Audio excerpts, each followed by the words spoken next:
बोलो बोलो बाबा बैजनाथ की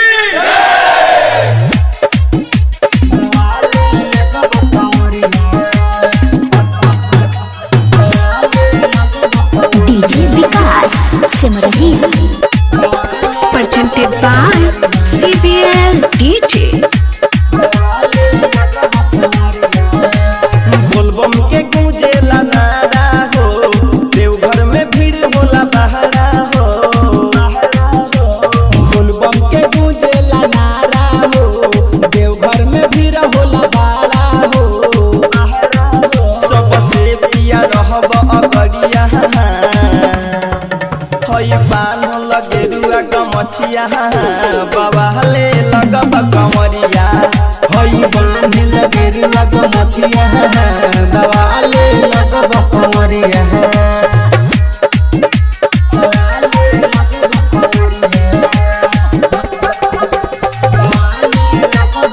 डीजे विकास सिमरही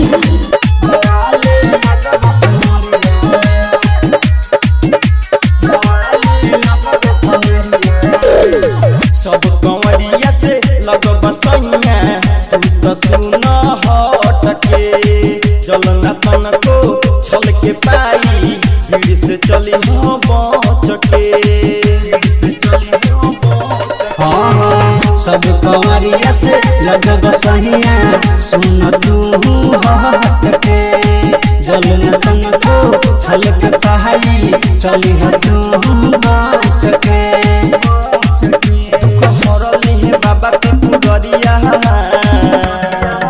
हई पान लगे रुआ गमछिया बाबा ले लगब कमरिया।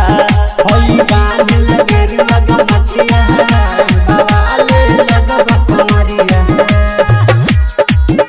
बाबा ले लगब कमरिया।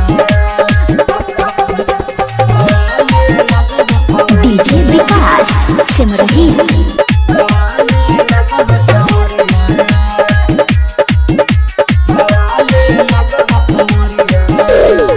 राइटरी सिरा सिला सोने जाल सुबोध सागर हो।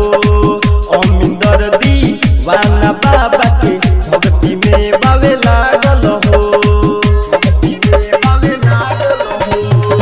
राइटरी सिरा सिला सोने जाल सुबोध सागर हो।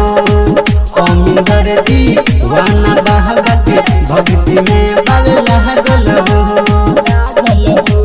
रंग में रंगाई गाँव सहरिया